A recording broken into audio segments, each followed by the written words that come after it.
couldn't sleep that night, and it was because in my mind I couldn't get around how Monica's character, how could somebody be so evil? For you. Oh, shucks. People said, hey, Alicia, you're a little crazy. Turns out I was ahead of my time. Hey, stay tuned for Alicia Quarles. She'll tell you what's what. Yeah, she'll give you the full lowdown, the daily. Spring has finally sprung here in New York City, and I don't know what's more beautiful, the day or the young lady that I have the pleasure of interviewing today. Please introduce yourself. Hi there, I'm Alicia Quarles, entertainment journalist, and thank you for that lovely intro. It makes me feel good. My pleasure. Thanks for your time. My pleasure. So I just wanted to ask you, how long have you been living in New York City? I've been in New York for 11 years now. I moved here from California when I got a job promotion and never looked back.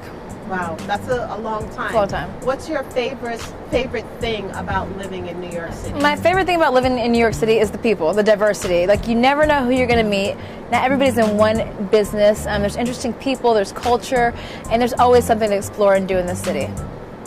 And you have lived other places as well, partly because your dad was a journalist and he traveled a lot. So we know New York City is one of your faves, but if you had to choose somewhere else that you just adored living, what would you say? I would say I lived in Japan for a year. When I was 15, my parents shipped me off, like, go see the world.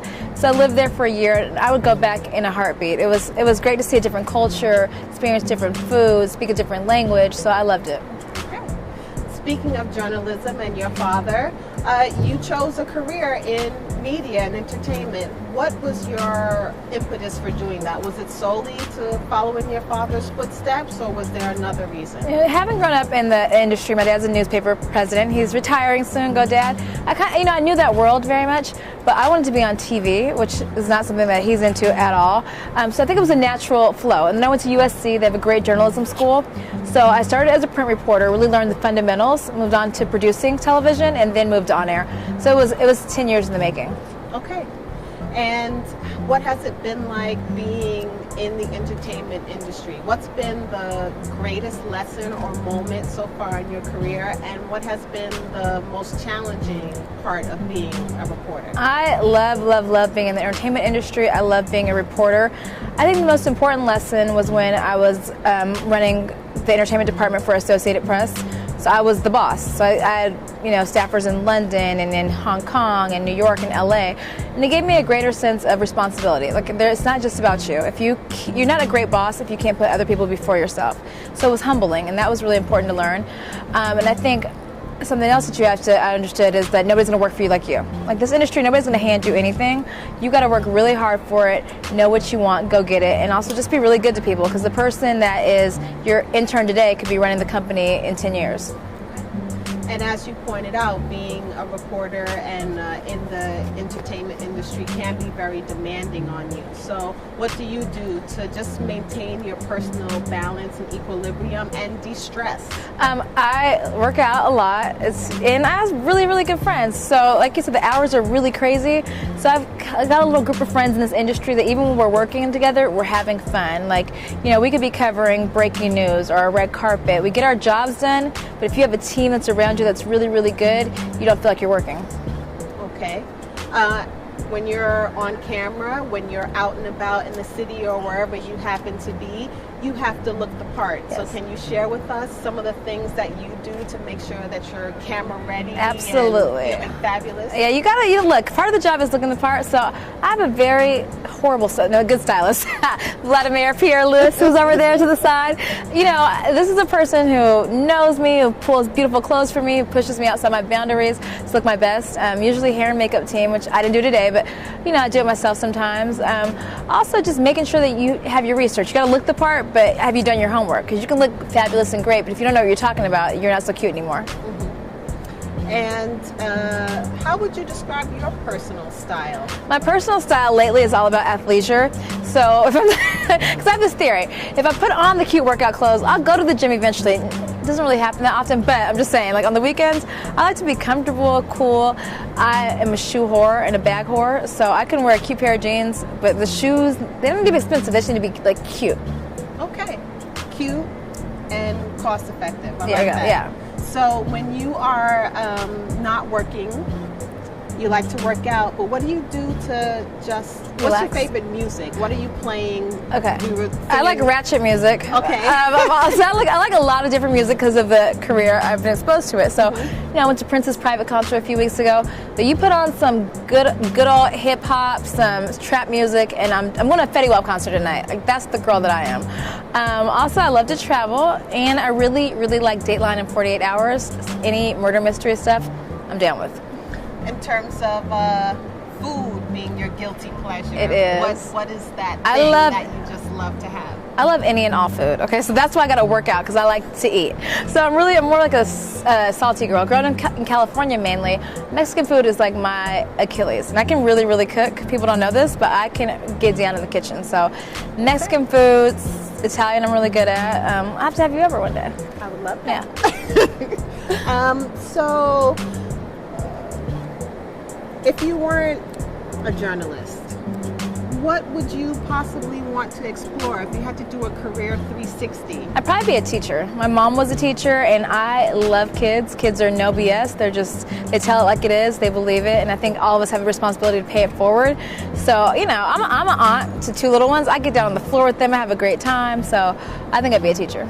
Okay. I love that you were featured in the Essence Beauty Box spread for their campaign, and that you spoke about your mom and she gave you some wonderful beauty advice. How do you feel about this age that we're living in, the social media, and everyone is just kind of turned up to 10 with the it's just over the top. You know what? It is over the top. So I've started this thing on my Instagram where I try not to edit any photos. So I notice like a lot of people are editing stuff and you see them, and in real life you're like, that's not how you look on your Instagram. So I think it is over the top. I think there's going to be a revolution or revolt against it because it's just too much. Like, you can't be at some fabulous party every night. Everything's not always roses and perfect. So I try to keep it very real on mine. Okay, sorry.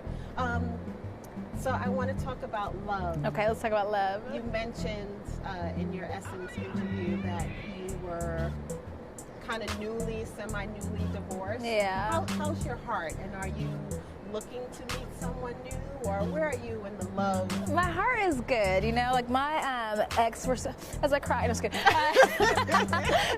My ex and I are still really, really good friends, and I love him to death. He's a great, great, great person. So, and yeah, my heart it's healing. You know, I'm open to love, if that makes sense. I'm open for it. I think the best part when relationships don't work out is that you take a lesson. It's always present for you, Absolutely. even if things don't happen the way you want them to. Absolutely. You can glean something and bring that knowledge into your next relationship. Yes, I agree. So, not getting into your business, but if you could share maybe that moment, that thing that you learned, what would you say? I think, oh God, there's a few lessons there, but I think one of them is, don't take anything for granted. If you find somebody that you really love and who's there for you and vice versa, don't take each other for granted. Don't let it get to the point where you're on this side and you're on this side and you can't find your way back to each other. You know, make it a point. We all work so hard at our jobs, right? So make it a point to work hard at your relationship. Yes. What's next for you in terms of your career? Where do you see yourself maybe in the next 5 years, in the next 10 or 20? What can we expect? It's the first time where I don't know. And they say that when you don't know, that's when great things happen. So I've always been this person that planned out everything, and for the first time, I haven't planned it out, and I've been enjoying it. So I've been hosting, I've been writing, I've been anchoring, I've just been doing a little bit of everything, and God is so good. These doors keep opening, and I'm open for the journey. So 20 years from now, if you ask me my personal life, I hope to have kids and be happy. Career-wise, I just hope to still be doing what I love, and that's really covering, journalism, telling stories that aren't getting told. Mother's Day is coming up. Any special plans to be with your mom? Yeah, actually, this Mother's Day is going to be pretty cool because we're going to have 3 generations of our family coming to visit me in New York. So it's our good friend Tracy. Hey, girl, her birthday. She lives next door. Her birthday is going to be on the 7th. So my sister's coming up with her niece, London, who I'm the godmother of. And my mother's coming up. So we'll have my mother, my sister, and my niece. And what do you want people, the world, to know about Alicia Quarles that they might not know already? Well, I think I want the world to know, thank you for the support. You don't get anywhere without people supporting you, so thank you and everybody else out there. I greatly appreciate it. And I think my message would be for young girls out there that tweet me and they say, oh, I want to be on TV. you got to do that, but put in the work. Like, it's fun to be on TV, that's all good, but you know, pretty can be taken away and glamour can be taken away, but nobody can take away your intelligence. So get your education, and everything else falls into line. That's great advice. Okay, cool. And pay it forward. You got to give back to people when something good happens to you, or even if it doesn't happen, good happen. Just give back to people. You heard that from Alicia. Pay it forward. Do your work. It's not like this.